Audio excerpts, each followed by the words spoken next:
नमस्ते दोस्तों, मेरे सुनो गवर्नमेंट चैनल में आपका स्वागत है। मैं हूं अनीता चौहान, पत्नी Shri Prempal Singh Chauhan, deputy manager, National Fertilizers Limited, Nangal.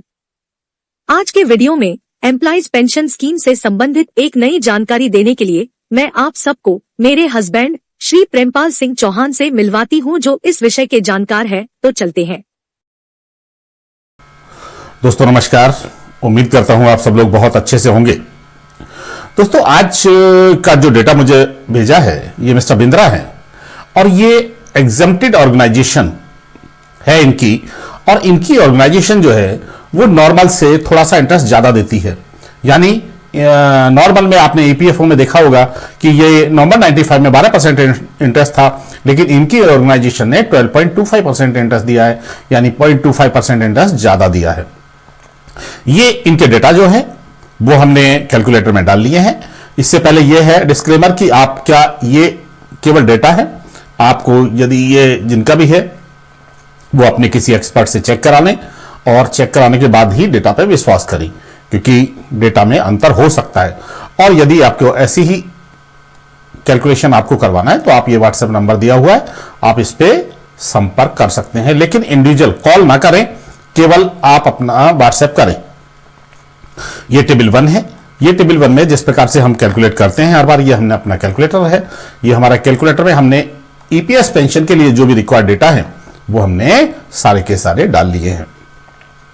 सारे के सारे डालने के बाद में अब हम चलते हैं इनकी फाइनल टेबल 1 के फाइनल फिगर्स की तरफ। ये इनका टोटल वेज है होल लाइफ का, ये 8.33% है उसका। जिस महीने में ये मार्च 2021 में रिटायर हुए हैं, मार्च 2021 तक का ये 8.33% है। ये वो एडिशनल अमाउंट है जो 1.16% है। और ये आपका जो पैसा 2,12,000 जो आप हम 1,200 रुपए महीने जमा करते हैं, ये वो उसका टोटल है। एंड जो डिफरेंस अमाउंट हमें जमा करना है आज की डेट में, ये मूल अमाउंट है 7,93,749 रुपीज। और इसको अभी हमने जो कैलकुलेट किया है, पहले हम दिसंबर 2023 तक कैलकुलेट करते थे, अभी मैंने इसे 4 महीने आगे बढ़ा दिया है। 4 महीने आगे बढ़ाने का मतलब यह है कि मैं ये मान के चलता हूं कि यदि जनवरी में डिमांड लेटर इशू होते हैं तो उसका इंपैक्ट जनवरी, फरवरी, मार्च, अप्रैल तक आएगा। अप्रैल तक का 3 महीने वो देंगे। इसीलिए हमने अपने कैलकुलेटर में आप जो वैल्यू कैलकुलेट की है वो अप्रैल 2024 तक की है। तो अप्रैल 2024 तक इनको 18,36,690 रुपए इनको टोटल जमा करने पड़ेंगे। ठीक है जी। ये हमारी टेबल 2 है जिसमें हमने समरी कैलकुलेशन की है। ये टोटल वेज है, ये 8.33% है। ये जो हम जमा कर चुके वो अमाउंट है, ये 1.16% अमाउंट है। और ये टोटल अमाउंट है जो 1.6% एंड 8.33% का टोटल अमाउंट, यानी आप कह सकते हैं कि आपको जो मूल जमा करना है वो 10,06,195 रुपीज टोटल आपको मूल जमा करना है। और आपको ये करना था, लेकिन अब आपको रिमेनिंग अमाउंट जो है वो 7,93,749 रुपीज पे करना है।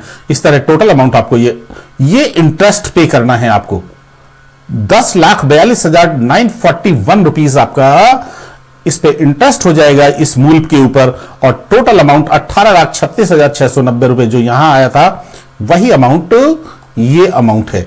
तो इस तरह 18,36,690 रुपए आपको जमा करना है। अब हम देखेंगे कि आपने जो पैसा आज तक जमा किया है, यानी 2,12,000 समथिंग जो आपका 2,12,440 रुपए जो है, उसकी यदि 8.2 जो प्रेजेंट इंटरेस्ट रेट है उसकी वैल्यू आज की डेट में क्या है। आज की डेट में मतलब हमने पहले हम इधर देखते हैं कि ये टेबल 4 है और टेबल 4 में हमने 60 महीने का एवरेज निकाला है। वो कैसे निकालेंगे, क्योंकि 5 दिन का एग्जैक्ट निकालने का तरीका यह है कि आप 5 मार्च 2021 को रिटायर हुए हैं, तो मार्च की सैलरी हमने केवल 5 दिन की ली है। यहां 5 दिन की सैलरी ली है। और इससे 5 साल पहले, यदि हम 5 साल पहले जाएंगे तो बाकी रिमेनिंग 31 में से 5 घटा दीजिए, अब 26 दिन की सैलरी हमने मार्च 2016 में ली है। इस तरह टोटल 61 महीने की हमने सैलरी ली है। 61 महीने में मतलब एक महीने को आधा आधा करके 5 दिन और 26 दिन करके लिया है, इसलिए टोटल 60 ही महीने का हुआ और 60 महीने का एवरेज आता है आपका 90,465 रुपीज और 15,000 आपका एवरेज आता है उस पॉइंट ऑफ व्यू से जो प्रेजेंट पेंशन निकालने के पॉइंट ऑफ व्यू से था। अब हम देखेंगे कि हमारे इस पैसे की वैल्यू क्या है जो हमने ऑलरेडी 417 रुपए करके और 541 रुपए करके जमा किया है। तो इस पैसे की वैल्यू प्रेजेंट इंटरेस्ट रेट के हिसाब से जो भी ईपीएफओ का इंटरेस्ट रेट है, जो भी आपकी कंपनी ने आपको पे किया है, उसकी वैल्यू आज की डेट में मतलब मार्च 2024 तक, पीछे हमने मार्च का जो पैसा है वो अप्रैल में जमा होता है, इसलिए मैंने यहां मार्च रखा है, बाकी ये अप्रैल के लिए है। यानी इनके पैसे की वैल्यू जो 2,12,440 रुपए इन्होंने जमा किए हैं आज तक, यदि इंटरेस्ट सहित लगाए इसी इंटरेस्ट को जो ईपीएफओ ने दिया है, तो इसकी वैल्यू आज की डेट में 24 में इसकी वैल्यू, आपके पैसे की वैल्यू 7,80,000 होगी। क्योंकि आप जब रिकवरी चाहेंगे तो इस पैसे की भी रिकवरी चाहेंगे ना, ब्याज सहित, क्योंकि आपने पैसा तो इतना जमा किया, लेकिन आपके पैसे की वैल्यू, जो हम बार बार कहते हैं कि हमारे पैसे की वैल्यू क्या है, तो आपके पैसे की वैल्यू इतनी है। अब हम चलते हैं आपकी कैलकुलेशंस की तरफ, पेंशन कैलकुलेशन की तरफ। ये इंपॉर्टेंट डेट्स हैं। 6 मार्च 1963 इनकी डेट ऑफ बर्थ है। 1 जनवरी 88 को इन्होंने ज्वाइन किया है एंड चूंकि इनकी सर्विस 8 साल है एफपीएस में, तो इनको 85 रुपीज कंपनसेशन मिलेगा टेबल के हिसाब से। और एनसीपी डेज इनके नहीं है, बिल्कुल भी एनसीपी डेज इनके बिल्कुल भी नहीं है। तो इस तरह हम देखते हैं कि इनके 9,441 दिन हुए, यानी लगभग 25.3 ईयर्स। ये यदि आप पीपीओ में लिखा देखोगे तो इस तरह लिखा होगा 25 ईयर्स 4 महीने और कुछ दिन, लेकिन हम जब पॉइंट्स में ईयर में निकालेंगे तो 25.3 ईयर्स आता है। और ये 26 साल से कम के लिए जो हमारी टेबल बी है ईपीएस की, उसका फैक्टर होता है 7.117। तो इस तरह 605 रुपए इनको एफपीएस का कंपनसेशन मिलेगा। अब हम इनकी प्रेजेंट पेंशन कैलकुलेट करते हैं। ये हमने फर्स्ट केस में प्रेजेंट पेंशन कैलकुलेट की। प्रेजेंट यानी 730 दिन इन्हें बोनस के दिन मिलेंगे, 9,241 दिन हमारे ये होते हैं, और इस तरह 15,000 इनकी फुल एवरेज है और ऊपर से 12 महीने का 6500 है। इस तरह इनकी 3 पार्ट में ये पेंशन कैलकुलेट होती है, ए बी सी। पहले के जो पार्ट थे हमने 4 में कैलकुलेट किया था, अभी हमने दूसरे को बी पार्ट को मर्ज कर दिया है, क्योंकि बोनस के दिन भी पहले वाले में हम पहले अलग कैलकुलेट करते थे, अब हमने उसे मर्ज कर दिया है। तो इस तरह मेरे हिसाब से इनकी पेंशन आती है 3933। 3933 क्यों आती है? क्योंकि हमारे जो डेज हैं वो पॉइंट टू पॉइंट हम घटाते हैं तो 6864 डेज आते हैं, जबकि ईपीएफओ 6856 डेज लेता है। और इनकी पेंशन, इनको जो पेंशन अभी मिल रही है वो 3930 मिल रही है, यानी 3 रुपए हमारी पेंशन ज्यादा कैलकुलेट होकर आती है, केवल इस वजह से कि इतने दिन हैं। यह भी मैंने बार बार कहा है कि ईपीएफओ ये गलती कर रहा है। आप देखिए, यदि एक व्यक्ति के वो 3 रुपए बचा लेता है तो 75 लाख लोगों के कितने पैसे उन्होंने पर मंथ बचा लिए, इससे हम अंदाजा लगा सकते हैं। यानी 75 लाख यानी लगभग 2.25 करोड़ रुपए पर मंथ। इस ही तरह इन्हीं दिन की वजह से 2.25 करोड़ रुपए पर मंथ, 2.25 करोड़ कितनी बड़ी फिगर है सर। इतना पैसा ईपीएफओ हमारे पैसे में पर मंथ बचा लेता है। यह भी एक पॉइंट है उन लोगों के लिए जो लोग हमारी पेंशन की लड़ाई लड़ रहे हैं। तो चलिए, ये जब हम इनकी 60 महीने की पेंशन कैलकुलेट करते हैं तो जैसे मैंने बताया, इनकी जो 60 महीने का एवरेज आता है वो 90,465 आता है, और सीधे कैलकुलेशन करेंगे तो इनकी पेंशन आती है 35,909 रुपए। यदि हम इसमें से घटा दें 3,930 जो आपको मिल रहा है, तो effective pension arrear point of view से, चूंकि आप इतना पैसा ले चुके हो, इफेक्टिव पेंशन यानी एरियर पॉइंट ऑफ व्यू से 31,979 रुपीज होगी। अब हम चलते हैं इनकी एरियर कैलकुलेशन की तरफ। यदि हम इनका एरियर कैलकुलेट करें, और वो भी 8.2% इंटरेस्ट से। 8.2% किस लिए? क्योंकि प्रधानमंत्री की जो सीनियर सिटीजन की योजना है, यदि आप उसमें पैसा जमा करें तो उसमें आपको 15 लाख रुपए तक की जमा करने की फैसिलिटी और 8.2% इंटरेस्ट मिल रहा है। इसीलिए 8.2% इंटरेस्ट ही हमने इसमें लगाया है। तो आपकी पेंशन की रिकवरी कब होगी? देखिए मार्च में इन्हें 5 दिन, इनकी 5 मार्च डेट है, बाकी 26 दिन की पेंशन मिलेगी, क्योंकि अगले दिन से, जिस दिन आप रिटायर होते हो अगले दिन से पेंशन स्टार्ट हो जाती है। और बाकी महीनों में 31,979 रुपीज आपको पेंशन मिलेगी।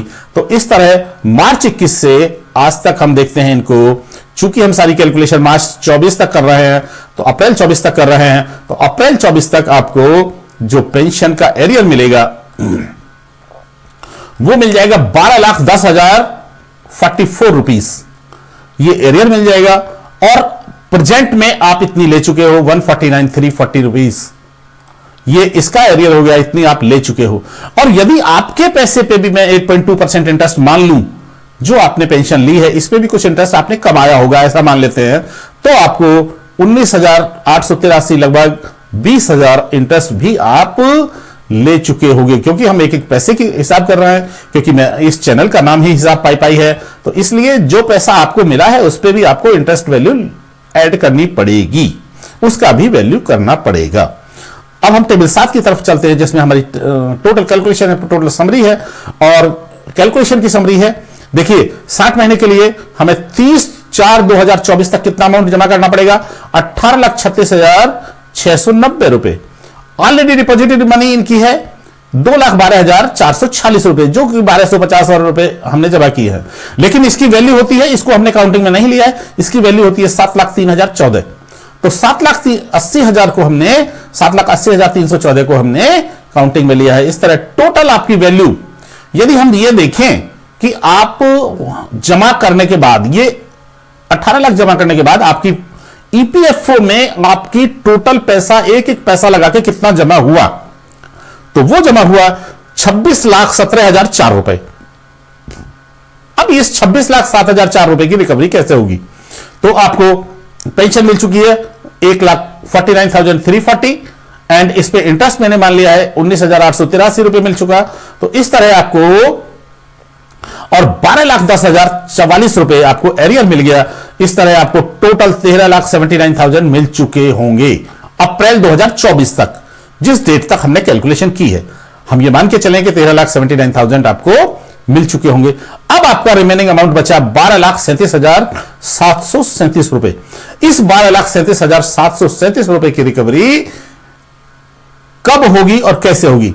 देखिए ये इतना बड़ा अमाउंट बचता है, इतना बड़ा अमाउंट हमने पे कर दिया, तो ये इसकी रिकवरी कभी भी, जो आपकी प्रेजेंट पेंशन है, इससे कभी नहीं होगी। प्रेजेंट पेंशन से आपकी रिकवरी कभी नहीं होगी। और यदि हम देखें प्रेजेंट पेंशन से कभी नहीं होगी, क्योंकि प्रेजेंट पेंशन मैंने पीछे कैलकुलेशन में बताया था कि आप यदि 39,30 आपको पेंशन मिल रही है, तो आपको इसमें रिकवरी में बहुत लंबा टाइम लगेगा, आपकी रिकवरी कभी होगी ही नहीं। अब हम देखते हैं इनको 35,909 पेंशन मिलने लगेगी, और 35,909 जो पेंशन मिलने लगेगी, जब इनका, यदि ये रिवाइज हो जाता है, मान लीजिए अप्रैल 2024 में तक हमने लिया है, मई 24 से इनको मान लो पेंशन मिलने लगती है, तो मई 24 से हमने देखिए ये लगाया है, और मई 24 से कितने महीने में, ये 8.2% के हिसाब से ही यदि हम लगा लें, हम आपके पैसे पे, यदि आपका रिमेनिंग अमाउंट 12,37,000 है, इस पे ब्याज भी जोड़ लें, 8.2% ब्याज भी जोड़ लें, तब भी आपकी रिकवरी कितने महीने में होगी?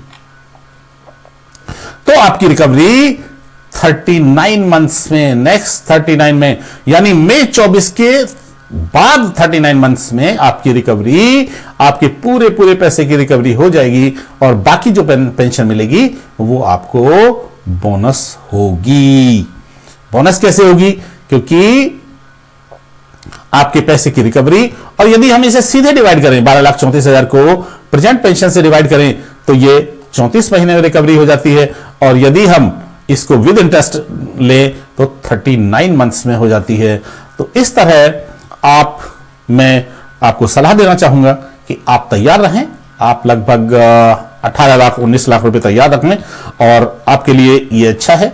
जैसे ही आपको डिमांड लेटर मिले आप तुरंत जमा कर दीजिए। उसमें भी 3 महीने के टाइम के चक्कर में क्यों 2 महीने का इंटरेस्ट फालतू देना, इसलिए पहले ही महीने आपको जब डिमांड लेटर मिले तो आप पहले ही महीने जमा कर दीजिए, और आपको मई 2024 के बाद यानी जुलाई 27 तक मान लें, जुलाई 27 तक आपके पैसे की पूरी की रिकवरी हो जाएगी। दोस्तों, इस चैनल को सब्सक्राइब कर लीजिए, आपको ऐसी ही इंफॉर्मेशन मिलती रहेंगी। यदि आप इसको सब्सक्राइब कर लेंगे तो बहुत बहुत धन्यवाद। आज की यह वीडियो आपको कैसी लगी कमेंट करके जरूर बताएं। इस वीडियो को देखने के लिए धन्यवाद। लाइक और सब्सक्राइब करें, बेल आइकॉन जरूर दबाएं।